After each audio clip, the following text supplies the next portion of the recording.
ចាជំរាបសួរបងប្អូនទាំងអស់គ្នាថ្ងៃនេះផងដែរនេះខ្ញុំនឹងមកបង្ហាញបងប្អូនទាំងអស់គ្នាពីរបៀបប្រឡាក់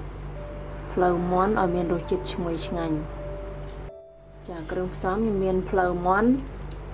កាភ្លៅយកសាច់កែងកាភ្លៅហ្នឹងចំនួន3ភ្លៅជីវ៉ាន់ស៊ុយយកតែរឹសហើយនឹងដើមវាហើយយើងយកវាលាងទៅឲ្យស្អាតកាត់វាជាកង់ៗទៅចំណែកនេះគឺក្របជីវ៉ាន់ស៊ុយអានេះក្របជីប្រហើរចំណែកនេះខ្ទឹមសយកអាកាពឹសទូចណាឲ្យវាឈ្ងុយតមកម្រេចចាម្រេចនេះមួយស្លាបព្រាបាយទៅអានេះអំបិលម៉ត់ចាអំបិលម៉ត់នេះតែមួយស្លាបព្រាកាហ្វេទឹកត្រីមួយស្លាបព្រាបាយម្សៅស៊ុបមាន់ចំនួន1ស្លាបព្រាបាយស្ករត្នោត1ស្លាបព្រាបាយនេះម្សៅអង្ករខ្សាយចាម្សៅអង្ករខ្សាយហ្នឹងចំនួន2ស្លាបព្រាបាយហើយនឹងម្សៅស្រួយ2ស្លាបព្រាបាយដែរហើយមានខ្ទឹមក្រហមទឹកស្អាតឥឡូវយកមកត្រៀមខ្ទឹមក្រហមអាចប្រើកាបិតមុខ2ចាត់វាស្ដើង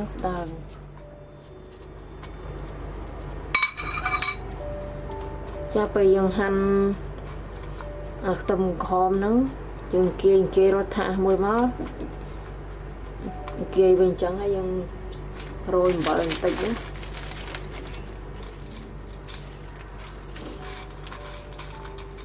មុននឹងយើងយកទៅបំពងយើងធ្វើអញ្ចឹងសិនឲ្យវាត្រូវខ្យល់រៀងស្ងួតអាទឹកចាគឺថាហ្នឹងវាមានទឹកណាយើងហាន់ហើយវាចេញទឹកខ្ទឹមនឹងមកអញ្ចឹងយើងធ្វើអញ្ចឹងហើយយកវាទៅស្ដាល់នឹងកង្ហាលក៏បាន5ថ្ងៃតិចក៏បានណាចាបងប្អូនចំពោះភ្លៅមាន់គឺវាធំអញ្ចឹងយើងត្រូវឆូតវាវះកុំឲ្យវះខាងស្បែកណាហើយវះដើម្បីឲ្យវាងាយស្រួលចម្អិន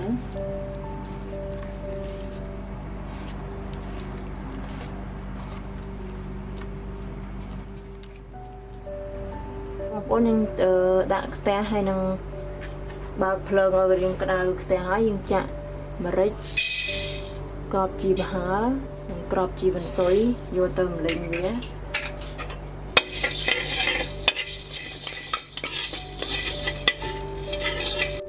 បងប្អូនប៉ុណ្ណឹងបានហើយណាយើងយកចាក់បុកទៅ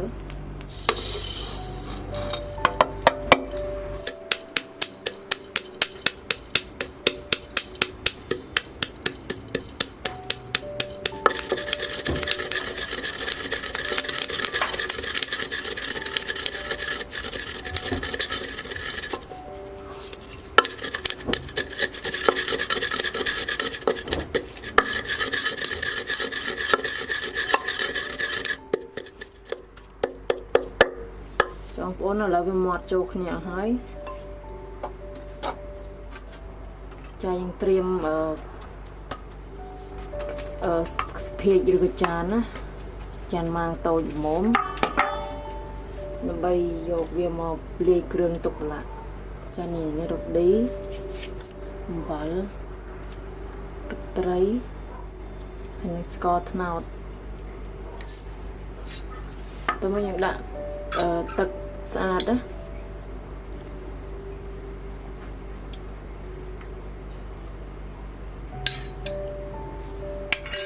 ដាក់5ស្លាបព្រាបាយ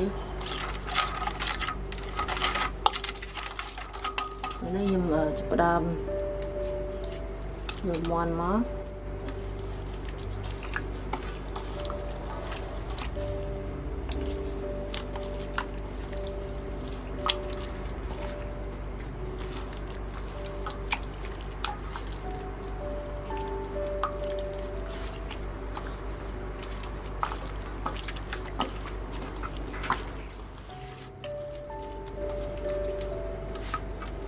ចាប្រឡាក់អញ្ចឹងទុកផ្អាប់ចោលរយៈពេល5នាទីដើម្បីវាចូលជាតិចាំម្សៅអង្ករត្នោតម្សៅអង្ករខ្សាយលាយចូលគ្នាហើយយើងផ្សំជាមួយទឹកឲ្យវាលាយចូលគ្នាទៅ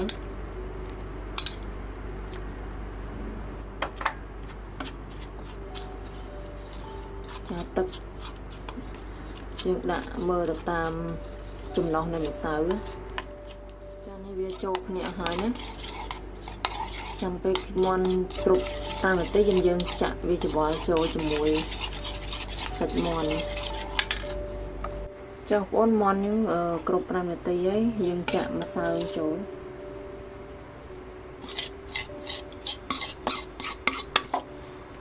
ហើយយើងច្បល់វា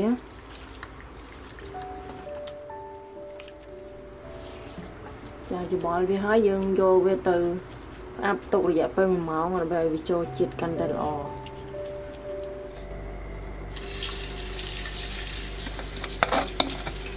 ទឹកក្រហមដែលយើងយកទៅស្ដាល់ឲ្យវារៀងស្ងួតហ្នឹងយកបំពងវាឲ្យស្រួយដើម្បីដាក់រោយពីលើផ្លូវមាន់ណាចាឥឡូវនេះវាលឿងមកប៉ុណ្ណឹងគឺល្មមហើយណាខ្ញុំស្រង់វាចេញមក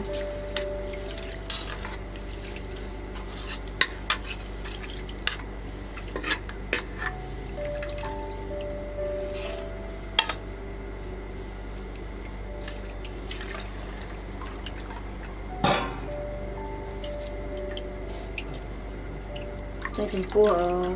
ប្រេងឆាយើងអត់ចោលទេគឺយើងទុកដើម្បីបំពងទៅយើងត្រៀមកដាស់ជប់ខ្លាញ់មកហើយយើងស្ដាល់វាឲ្យវាស្រួយឲ្យវាស្ងួត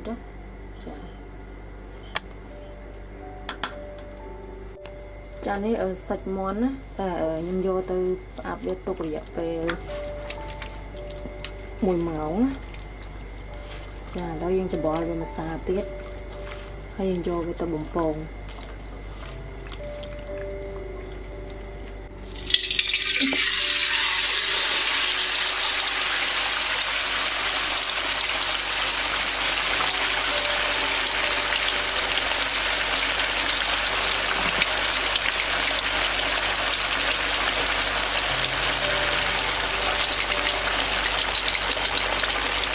បងប្អូនខ្ញុំបំពងម្ដងមួយផ្លូវព្រោះអីតែយើងវារំតូចបន្តិចយើងបំពងច្រើនគឺវាឆ្អិនអត់ល្អ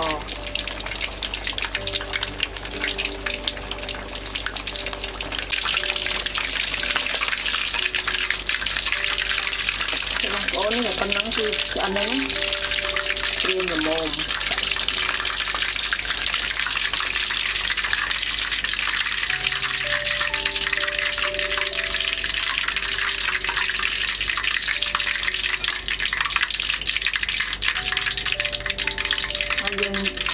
មុនជាតិបន្តយើង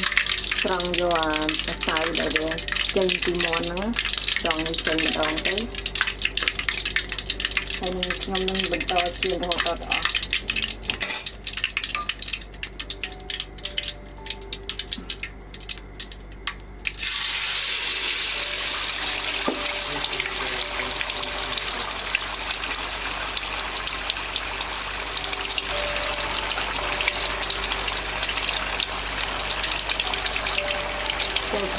ខ្ញុំបំពងអស់ហើយខ្ញុំនឹងបង្ហាញបងប្អូនពីបន្តទៀតណាចុះបងប្អូនផ្លូវមាន់បំពងបងខ្ញុំរៀបរយហើយនេះយើងរោយខ្ទឹមក្រហមបំពងហ្នឹងពីលើទៅ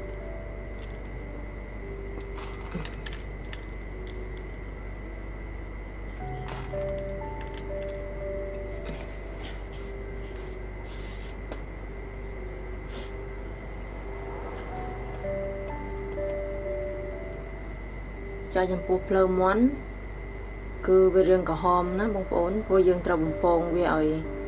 យឆ្អិនដល់ក្នុងអញ្ចឹងពណ៌វាគឺអត់ក្រហមដូចជាដាក់លាក់ទេណាគឺពណ៌ធម្មជាតិរបស់វាតែវាមិនមែនខ្លោចទេរសជាតិគឺឆ្ងាញ់ដែរ